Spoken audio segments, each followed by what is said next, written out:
So here's our bread dough. It hasn't been out there as long as I like, but do you see how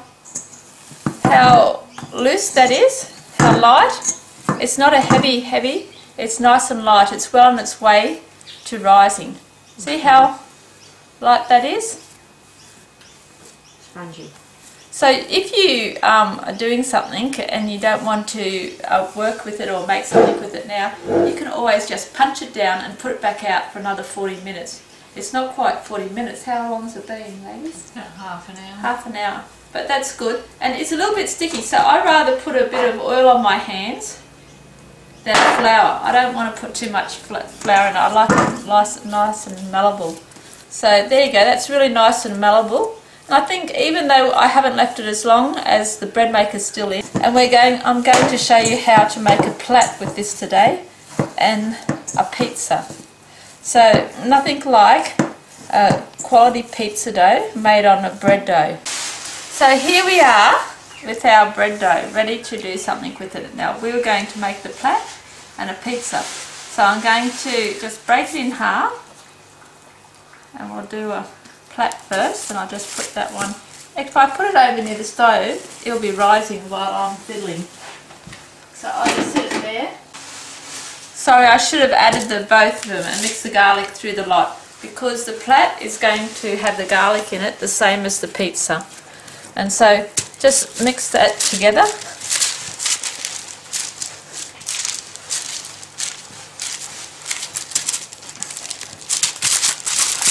And then once you've given that a bit of a knead again, if you need a little bit of oil on your hands, put a bit of oil on your hands, it won't hurt. And then break it in two. One we're going to leave to rise again. Just roll it out.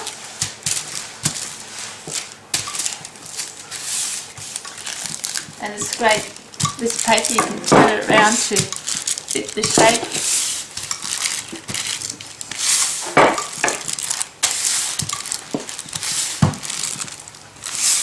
And you can see how wholesome it looks. You can see those linseed grains. You can't see the flakes as much, but you can see a few flakes. And more importantly, we know that it's wholesome because we put all those grains in there.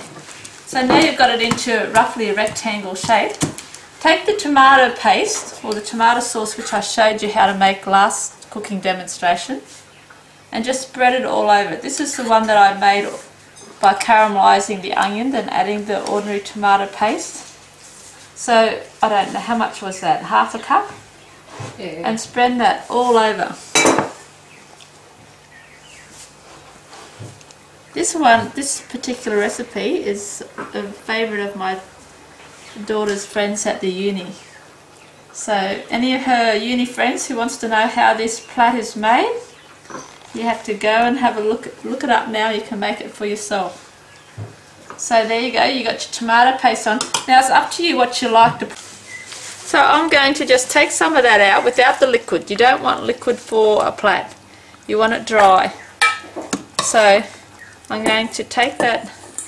You can even thicken it with instant mashed potato if you want, and you don't want to use the flour, because you can use this for pastas and all types of fillings.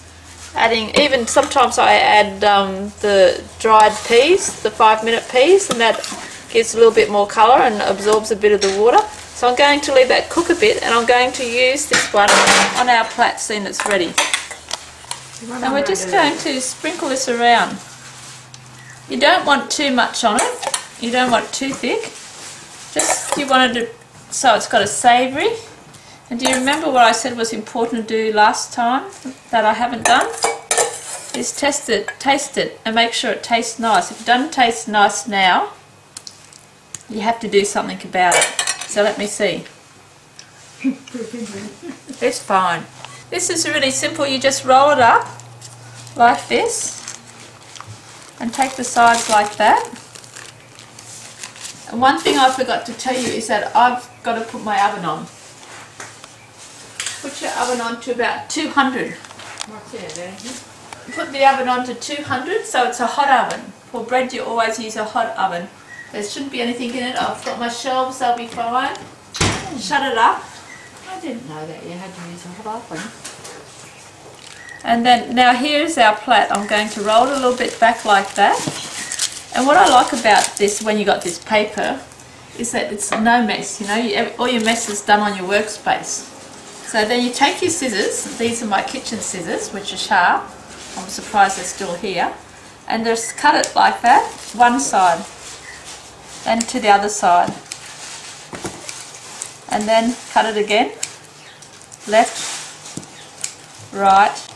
So left, right, left, right, left, right, left, right, left.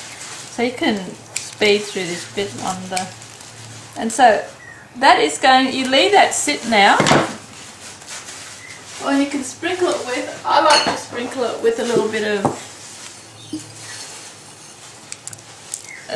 sesame seeds, just to, and you can even put a little bit of garlic or olives if you like. You can put a little bit of olives on the top. Just depends what your personal taste is. You could even put a little bit of capsicum. This is just fried capsicum that I did the other day. Gives it a little bit of colour. And you can even put a little bit of parsley, just to make it look more appetizing. So a little bit of parsley as well. And that's completely vegan, completely wholesome, and completely popular with the university kids. And then sit that on your tray, just bring it over. Usually I do 2 at a time, and I cook two on. So there it is on your tray now. And leave that, what do you say, rise again for a little bit. Okay, so we've taken the other half of that handmade bread dough, while the other bread dough is in the bread maker. You can see it's still light and fluffy, and you want it like that. You want it to be like that. You can give it a good kneading again, and then roughly get it into a rectangle shape again. We're going to make, this actually could make 2 pizzas. I'm going to do 2 rectangular pizzas with this, because I like my dough really thin. It's got the garlic in it already, and I make the rectangular pizzas because they fit in the oven shelf better, and then especially if the kids are going to have them for lunch, they fit in their lunch box as well.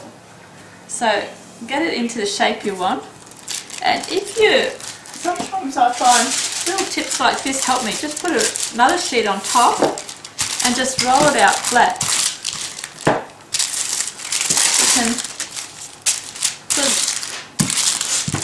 I'm not a fan of fat pizzas, so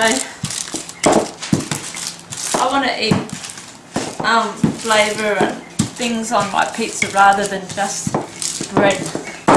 So you can see that's fairly flat now, and you can pull it out. Dough is really forgiving, you know, if you pull it out and stretch it and join it and whatever you're going to do. Put it back on, give it another roll, get it out thinner, get it to the edges. You don't have to get it to the edges, you can leave it looking homemade. Then take your tray from that. You see how thin that is? That's my style. But if you don't like it like that, you can have it fatter. You can just cut with a knife anything that's hanging off the edges, just so it doesn't burn. So we've got one. So that's your tomato paste, and I just remind you again, this was the one we made with our caramelised onion and tomato paste. Now at this stage you can put on what you like. If you want to, you can put on some of that, again, that lentil mixture, or you can just go straight and put on some mushrooms if you're a mushroom eater. But in my household, only half the family like mushrooms, so one pizza will be mushrooms. You can dice them up, or you can, these are the big mushrooms, or you can put on the long strips if you like. Or you can put on your long strips of mushrooms, which we'll have to cut that one up. And then on top of that, you can put on your onions or your celery. On this one here, I'm going to do the vegetarian one, but I'll put a bit of this on all of them. Celery is really good for your arthritis. Huh? And then a bit of onion. You can't go a pizza without onion. And I want to put some of this lentil mixture on this one. I made earlier. So, and you know, at this stage you can use all the meats that are available, the vegetarian meats that are available on the market. My kids really love the sanitarium casserole mince one, which is this one here. And I mix that with this, or I can put it just straight on top. And you can use it either way, just straight. Use all that. And it becomes really like a pizza pie. And because I've recently been looking into the dairy and the cheese, I don't bother putting cheese on my pizzas anymore. I've just read the China study.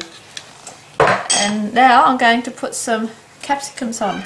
You can break them up, and it's the colour. So they're already cooked, the capsicums? The capsicums I fried with a little bit of olive oil and garlic and salt, and then just use, oh, there's such a wonderful cooking flavour in your cooking, and I'll put them on the top of this one as well.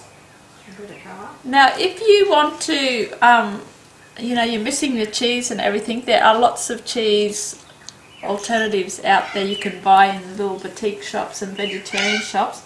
But if you're just like me, I just put a little drizzle of oil over it. Drizzle a little bit of olive oil on those mushrooms, and on here.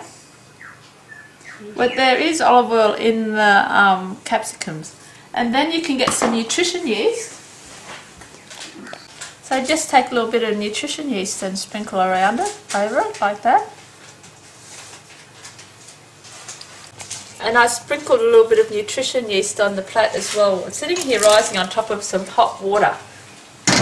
So just to finish off, I had some onions left, so I'll put some onions on top. And I'm going to put some black olives. You have to put the black olives. I should put green olives too, but they love the green olives more than the black olives, and they're gone. And then one thing I forgot to tell you I should have put on before was a little bit of this oregano. I usually put this on the tomato paste. A bit of marjoram. These are the secret Italian ingredients. And a bit of basil.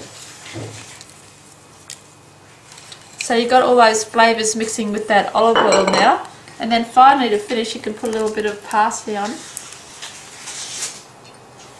If you're a pineapple eater, you can put pineapple on. And the plate, you can see, has risen a bit, so it's ready to go into the oven.